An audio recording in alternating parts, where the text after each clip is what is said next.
Monsoon के आगमन में अभी लंबा इंतजार है और इससे पहले ही समय से बहुत पहले हीट वेव का प्रकोप लोगों को डराने लगा है। नमस्कार, आप देख रहे हैं किसान तक चैनल और मैं हूं देवेंद्र त्रिपाठी। आइए समझते हैं किस तरह का मौसम अगले 10-15 दिनों के दौरान भारत में हमें दिखाई देगा।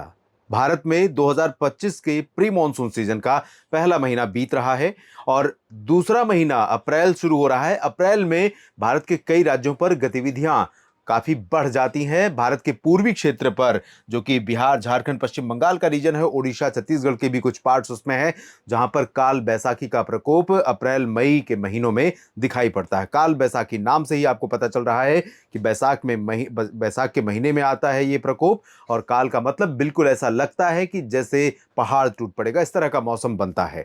और इसके पहले कि बाकी बातें करें, टेम्परेचर का हाल देखें, बारिश कहां कहां पर संभावित है आने वाले समय में, इसकी भी चर्चा करें। उससे पहले आपको बताऊं, हवाओं की दिशा इस समय जो उत्तर पश्चिमी बनी हुई है, ये सरफेस पर भी है और जो सरफेस है धरती की, उसके 2 किलोमीटर की ऊंचाई पर भी इस दिशा में ही हवा चल रही है। और इस हवा के कारण कई जगहों पर, पंजाब, हरियाणा, दिल्ली, राजस्थान के ज्यादातर भागों पर, दिल्ली सहित उत्तर प्रदेश के रीजन पर, बिहार, झारखंड और मध्य प्रदेश के कई हिस्सों में हीट वेव या बढ़ते हुए तापमान पर थोड़ी सी लगाम लग रही है। रात और सुबह के तापमान पर इससे नियंत्रण रहेगा, लेकिन दिन में मौसम गर्म हो रहा है। जबकि गुजरात और छत्तीसगढ़, गुजरात और ओडिशा दो ऐसे राज्य हैं, दो ऐसे सिरे हैं भारत के, मध्य भारत के दोनों किनारे, जहां पर टेम्परेचर लगातार बढ़ रहा है और हीटवेव का प्रकोप दिखाई पड़ेगा हमें जल्दी ही।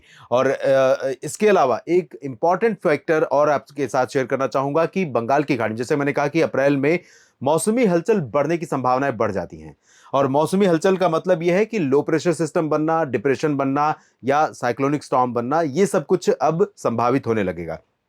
अनुमान यह है कि अप्रैल के पहले सप्ताह में ही बंगाल की खाड़ी पर एक कम दबाव का क्षेत्र, पहले सर्कुलेशन बनेगा, उसके बाद दबाव यहां पर कम होगा। दबाव कम होने का मतलब यह है कि परिस्थितियां अनुकूल बनेंगी कि यहां से हवाएं ऊपर की तरफ उठें नमी लेकर के, और वो नमी लैंड रीजन की तरफ पहुंचे। लैंड जितना हीट होगा यहां पर पहुंचेगी वो गर्मी, नमी, और यहां क्लाउड फॉर्मेशन होगा ऊपर और कई जगहों पर बरसात की संभावनाएं बनेगी। हवा के माध्यम से ही आप देखिए, यहां पर ये तकरीबन 4 और 5 का दृश्य है, जब यहां पर, और ये 2 किलोमीटर की हाइट का प्रोजेक्शन है, जहां पर आपको दिख रहा है एक सर्कुलेशन सा बनता हुआ। ये सर्कुलेशन एंटी क्लॉकवाइज होते हैं और ये सिस्टम मॉइस्चर को थ्रो करना शुरू करेगा साउथ पेनिनसुलर रीजन से होते हुए दक्षिण से मध्य भारत की तरफ, और मध्य भारत के भागों पर कई जगहों पर आने वाले समय में बरसात की संभावनाएं बनेंगी। उस दौरान हवाओं का रुख थोड़ा सा बदलता हुआ नजर आएगा, लेकिन उत्तर पश्चिमी हवाएं उत्तर भारत के कई राज्यों पर और इंडो गैंगेटिक प्लेन्स में, इंक्लूडिंग उत्तर प्रदेश और बिहार, यहां पर लगातार प्रिवेल करेंगी, लगातार बनी रहेंगी। अब मैं आपको दिखाता हूं हीटवेव का प्रकोप। दोस्तों, भारत के अधिकांश हिस्सों पर इस समय जिस तरह का तापमान, जिस तरह की रेंज है, वो 38 से 42 डिग्री के बीच बनी हुई है। और अगर वर्तमान परिस्थितियां देखें तो बीते 24 घंटों में भारत के लगभग 70-80% रीजन ऐसे रहे जहां पर 40 डिग्री के आसपास तापमान रिकॉर्ड किया गया है। 40 डिग्री के आसपास मतलब 38 भी हो सकता है, 39 भी हो सकता है, 41 भी हो सकता है और 42 भी। और ये रेंज जो है, चाहे वो कर्नाटक हो या फिर तेलंगाना या आंध्र प्रदेश का तटीय और रायलसीमा रीजन, या ओडिशा, छत्तीसगढ़, महाराष्ट्र का विदर्भ, मराठवाड़ा, मध्य महाराष्ट्र और मध्य प्रदेश का पूरा रीजन, छत्तीसगढ़, झारखंड, बिहार, पश्चिम बंगाल और उत्तर प्रदेश तथा पूर्वी राजस्थान और हरियाणा के कुछ हिस्से, दिल्ली, इन सभी जगहों पर टेम्परेचर लगातार राइज कर रहा है। और इसके चलते यहां पर लोगों के लिए मुश्किलें बढ़ रही हैं और अभी से लोग परेशान होने लगे हैं। पिछले साल की भी बात करूंगा मैं, लेकिन आपको बता दूं कि अगले 24 से 48 घंटों में कई जगहों पर हीट वेव का अलर्ट है, जिसमें ओडिशा, तटीय आंध्र प्रदेश और गुजरात का रीजन शामिल है। इन जगहों पर कई हिस्से ऐसे हो सकते हैं जहां पर भीषण गर्मी, यानी 40-41 डिग्री के आसपास तापमान, खासतौर पर उत्तरी ओडिशा के भागों पर और गुजरात के पूर्वी रीजन, सौराष्ट्र और कच्छ के कुछ हिस्सों पर टेम्परेचर 41 डिग्री, 40 डिग्री को क्रॉस कर जाएगा। बाकी जगहों पर थोड़ा सा अलर्ट बारिश का भी है, लेकिन ये उतना सिग्निफिकेंट नहीं है, उतना महत्वपूर्ण नहीं है। महत्वपूर्ण है बढ़ता हुआ तापमान और इससे बचाव। इससे बचने के लिए आपको क्या इंतजाम करने हैं, इस पर ध्यान देना है। 2024 में भारत में हीटवेव का प्रकोप हमने देखा है। दिल्ली में मुंगेशपुर एक स्थान है, मुंगेशपुर गांव है, और यहां पर तापमान पहुंचा था 52.9 डिग्री सेल्सियस। हालांकि बाद में सरकार ने इसको क्लैरिफाई किया था कि ये 3 डिग्री औसत से जो रियल टेम्परेचर रिकॉर्ड किया गया था, मशीन ने, एडब्ल्यूएस ने वहां ज्यादा दिखाया था। तो अगर माने तो 50 डिग्री वहां पर भी, लेकिन मई में ही 50 डिग्री सेल्सियस तापमान राजस्थान के चुरू में पहुंचा था। और ये हाईएस्ट टेम्परेचर था। अगर मुंगेशपुर को हम करेक्ट कर लें, 50 डिग्री मान लें, तो 50.5 ये हाईएस्ट टेम्परेचर था 2024 का भारत का तापमान का। और इसके चलते भारत में इस दिन जो जिस तरह की गर्मी पड़ी थी, न सिर्फ राजस्थान में ही बल्कि हरियाणा, पंजाब, उत्तर प्रदेश, मध्य प्रदेश, महाराष्ट्र, गुजरात, इन तमाम जगहों पर भयंकर गर्मी का प्रकोप था। और दिल्ली में तो यह हाल था कि दिल्ली में पिछले साल हमने हाईएस्ट मिनिमम टेम्परेचर देखा था 35 डिग्री सेल्सियस, जो इस समय हम दिन में एक्सपीरियंस कर रहे हैं। आप अंदाजा लगाइए, जिन दिन में जो 35-36 डिग्री तापमान है, वो अगर रात में रहेगा तो दिन का क्या हाल रहा होगा, इससे आप समझ सकते हैं। 219 लोगों की मौत हुई थी, विकिपीडिया पर उपलब्ध ये आंकड़ा है। और लगभग 25,000 से ज्यादा लोगों को अस्पताल में भर्ती होना पड़ा था।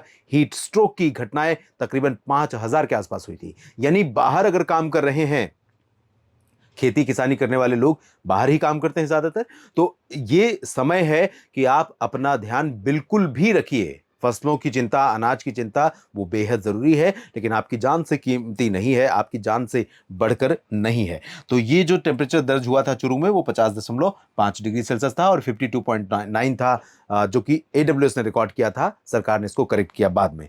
अब मैं आपको बताता हूं कि ये जो समय है, ये जो गर्मी है, उससे प्री मॉनसून की जो एक्टिविटीज होती हैं, पहाड़ों पर डब्ल्यूडी आता है, कुछ सर्कुलेशन का सपोर्ट कभी मिल जाता है, या बंगाल की खाड़ी, अरब सागर की तरफ कोई सिस्टम बनता है, भारत की तरफ पेनिनसुलर रीजन से, जो प्रायद्वीपीय हिस्सा है, यहां से जब नमी बढ़नी शुरू होती है ऊपर की तरफ, तो कुछ क्लाउड फॉर्मेशन होता है और कुछ जगहों पर बरसात होती है। हालांकि अभी बहुत गतिविधियां नहीं हो रही हैं, लेकिन अनुमान यह है कि अगले 2-3 दिन 28, 29, 30 में सिर्फ कर्नाटक के कुछ तटीय क्षेत्रों और केरल पर बारिश सीमित रहेगी। उसके बाद बादल बढ़ने शुरू होंगे और एक्सपेंशन होगा बादलों का महाराष्ट्र की तरफ भी, गुजरात भी, दक्षिणी राजस्थान भी, और साथ ही साथ मध्य प्रदेश। तो ये जो बादल यहां पर बढ़ेंगे, उन बादलों को सपोर्ट और मिलेगा जब यहां पर एक सर्कुलेशन प्रोमिनेंटली फॉर्म हो जाएगा। ये सर्कुलेशन जब बन जाएगा दोस्तों, इसके काफी इंटेंसिफाई होने की भी संभावना है, आशंका है। इसके बारे में अगले वीडियो में जरूर बात करूंगा, तब तक तस्वीरें और साफ हो चुकी होंगी। लेकिन इसके प्रभाव से सेंट्रल इंडिया में, मध्य भारत के भागों पर अनुमान यह है कि 2-3 अप्रैल के बाद से क्लाउडिंग बढ़ने लगेगी और 4-5 अप्रैल तक अनुमान यह है कि प्रयागराज, अयोध्या और पटना, झांसी, ये जो पूर्वी मध्य प्रदेश, पूर्वी यूपी और वेस्ट बिहार का रीजन है, इन जगहों पर भी बरसात देखने को मिलेगी। तो आने वाले समय में भारत के कई हिस्सों में, जिसमें पूर्वी राज्य शामिल हैं, मध्य भारत के कई हिस्से शामिल हैं, जहां पर बारिश की गतिविधियां होंगी, महाराष्ट्र उसमें शामिल होगा, गुजरात और मध्य प्रदेश के रीजन शामिल होंगे, जहां पर प्री मानसून की एक्टिविटीज होंगी। और ये बढ़ते हुए टेम्परेचर पर विराम लगाने, बढ़ते हुए तापमान से राहत दिलाने में बहुत अहम रोल प्ले करेंगी ये बारिश की गतिविधियां, अगर हुई तो। लेकिन जाहिर सी बात है, ये समय है, फसलें अपनी पूर्ण अवस्था की तरफ बढ़ रही हैं, यानी कटाई और मड़ाई का पीक है एक तरह से देखा जाए। ज्यादातर जगहों पर जहां डिले हुई है क्रॉप सोइंग में या बुआई में, उसमें वहां जरूर अभी थोड़ा समय लगेगा, लेकिन ज्यादातर जगहों पर ऑन एन एवरेज कटाई और मड़ाई का समय शुरू हो चुका है। तो ऐसे में फसलों को नुकसान भी पहुंच सकता है, फलों की खेती यानी बागवानी को भी नुकसान पहुंच सकता है, और आपको भी नुकसान पहुंच सकता है, क्योंकि ये जो प्री मॉनसून की एक्टिविटीज हैं, इसके साथ लाइटनिंग की आशंका रहती है। लाइटनिंग यानी बिजली कड़कने और गिरने की भी, गिरने के दौरान कई बार जानलेवा हो जाती है ये गतिविधियां। तो इनसे बचना होगा, गर्मी से भी बचना होगा, अपना ध्यान रखना होगा। और जब आप खुले में काम कर रहे हैं, ओपन एरिया में, तो निश्चित तौर पर अपना ध्यान रखिए। इस बीच डब्ल्यूडी भी एक के बाद एक आते रहेंगे। 29 मार्च के आसपास एक सिस्टम आने वाला है, उसके प्रभाव से पर्वतीय क्षेत्रों पर कुछ गतिविधियां होंगी, लेकिन मैदानी भागों पर, पंजाब, हरियाणा, राजस्थान के उत्तरी क्षेत्रों में, खासतौर पर बाड़मेर, बीकानेर से लेकर ऊपरी रीजन में, जयपुर से लेकर ऊपरी रीजन में, उत्तर प्रदेश के अधिकांश भागों पर, कानपुर के पश्चिम में कोई गतिविधि नहीं होगी। लेकिन कानपुर के पूरब में, झांसी के पूरब में, जो बुंदेलखंड रीजन है, प्रयागराज समेत, यहां पर गतिविधियां इस सप्ताह नहीं, अप्रैल के पहले सप्ताह में संभावित रहेंगी। और जैसा कि मैंने कहा कि आपको अपना ध्यान रखना है। साथ में एक चीज और बता दूं कि पूर्वोत्तर भारत ऑन एंड ऑफ बारिश का एक्सपीरियंस करता रहेगा। अगले 10-15 दिनों में काफी बरसात होने की संभावना है। तो एक इंपॉर्टेंट चीज मैं बार बार कह रहा हूं और उसको भूलूं नहीं, इसलिए किसान साथियों, आप भी इस बात से बिल्कुल अवेयर हैं, जागरूक हैं कि हीट वेव ख़ासतौर पर समय से पहले अगर शुरू हो जाए तो आपको अपना ध्यान बहुत रखना होगा। खुले में अगर आप काम कर रहे हैं तो ध्यान रखिए कि आपका बदन पूरी तरह से ढका रहे, सर पर पगड़ी रहे और पानी आपके साथ ज़रूर रहे, कुछ रहे या न रहे। और कुछ ऐसी चीज़ें खाने की जिनसे कि आपको एक तरह से बाहर के टेम्परेचर को कंट्रोल करने के लिए आपकी बॉडी में वो चीज़ें आपके शरीर में मदद करती रहें। तो ऐसी चीज़ें ज़रूर खाइए और गुड़ रखिए अपने साथ में। और इसके अलावा मवेशियों का भी ध्यान रखिए, खुले में उनको ना छोड़ें। साथ में बहुत लंबे समय तक धूप में रह कर के काम ना करें, बीच में छाया में ज़रूर पहुँचिए। और मौसम का अपडेट लगातार पाते रहिए, लगातार देखते रहिए और उसके अनुरूप अपनी खेती का प्रबंधन करते रहिए। ये वीडियो देखने के लिए आप सभी का बहुत-बहुत धन्यवाद। आपके साथ फिर मुलाकात होगी मौसम का हाल बताने के लिए। जानकारियाँ ठीक लगें तो वीडियो को लाइक और शेयर करिएगा। कमेंट बॉक्स में अपनी प्रतिक्रिया भी लिखिएगा और साथ में अपने क्षेत्र के मौसम और अपनी फसलों की स्थिति के बारे में भी हमें जानकारी दीजिएगा। किसान तक पर बने रहने के लिए आप सभी किसान साथियों का, सभी मित्रों का बहुत-बहुत धन्यवाद। अगर ये वीडियो आपको पसंद आया है तो इसे लाइक ज़रूर करें। अगर चैनल अभी तक सब्सक्राइब नहीं किया है तो कर लें और नोटिफिकेशन पाने के लिए बेल आइकन भी दबा दें।